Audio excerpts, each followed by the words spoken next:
emekọ ihe ịma ka isi eso mmadụ.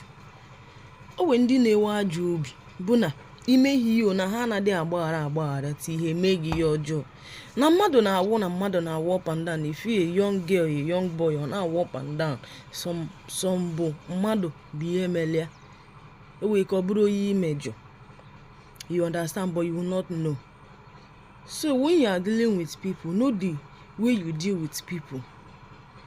When you are doing business with people, know how you do your business with people. Try to be clean, try to be pure.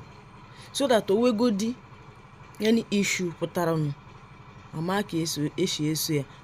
If at all the person wants to do something and he wants to do something to you, or go there anywhere at all, definitely they will tell the person, him or her, that your hands are clean.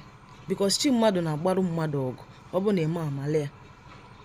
Idobe aka gị ọcha gị na ndị